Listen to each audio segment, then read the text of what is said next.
The red on-air light flickered as I adjusted my microphone.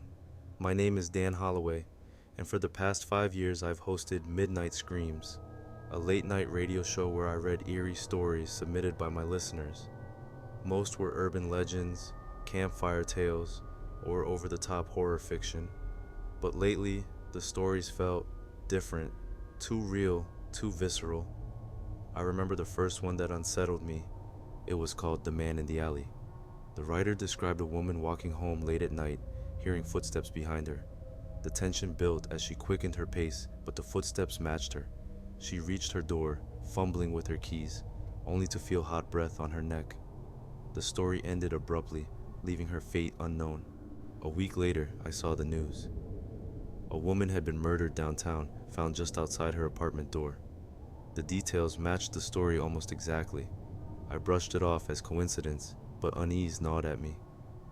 The next submission made my stomach twist. The Man in the Park. A man walking his dog at night hears rustling behind him. The dog barks, but nothing is there, until a shadow moves. The man turns and the story cuts off.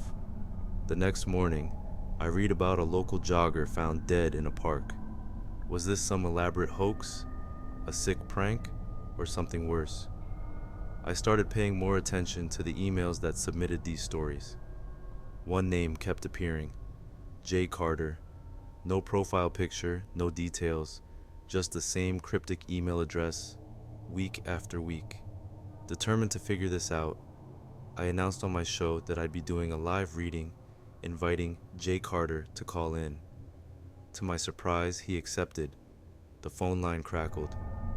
Dan, the voice was smooth, almost amused. I didn't think you'd catch on so soon. My mouth went dry. Who are you? Just a fan, he said. Someone who loves hearing his work performed by such a talented narrator. I felt my pulse in my throat. These aren't stories, are they?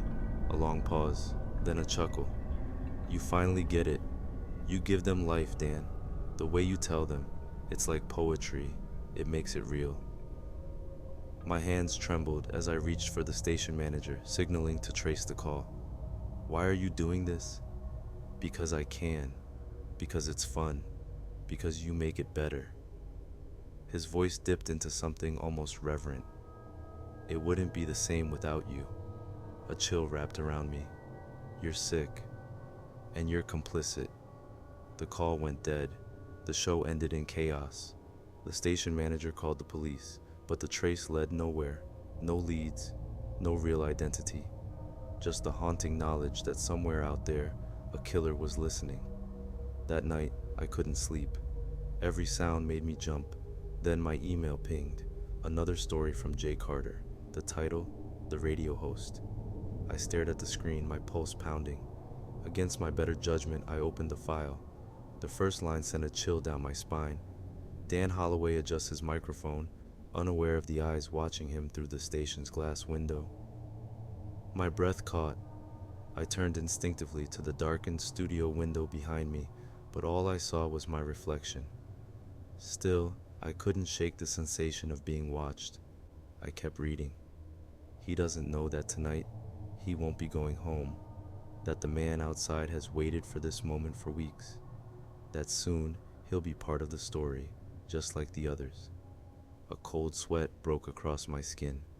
This wasn't just a threat, it was a promise.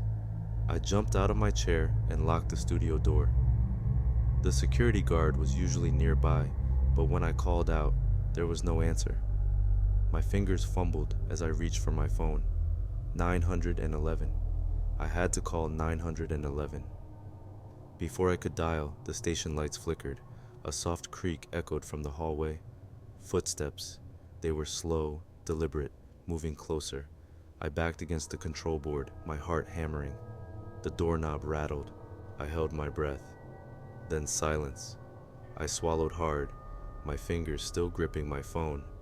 Maybe he was gone. Maybe it was my imagination running wild.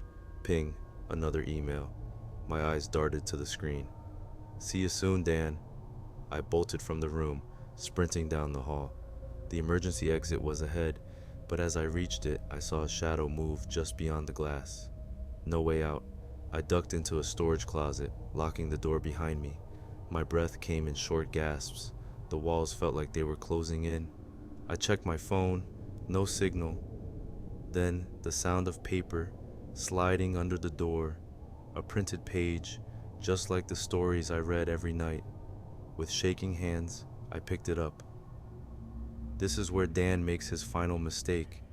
He thinks hiding will save him, but he's wrong, because the story always ends the same way. I looked up just in time to see the shadow outside the door move. The handle twisted slowly. I braced myself. The door burst open. A tall man in dark clothes loomed in the doorway. His face was partially obscured by a mask, but his eyes gleamed with amusement. He stepped closer, raising something in his hand, a long, sharp knife. I had seconds to react. I grabbed the closest thing, a heavy microphone stand, and swung with everything I had. The metal cracked against his head, and he stumbled back with a grunt. I didn't wait. I pushed past him, running for my life. The hallways twisted in my panic, but I found the emergency exit and shoved it open, sprinting into the cold night air. Behind me, the station was silent, the only sound my ragged breathing. Police arrived minutes later. They found nothing, no intruder, no knife, just the printed pages scattered across the floor. The final line scrawled in red ink, "To be continued."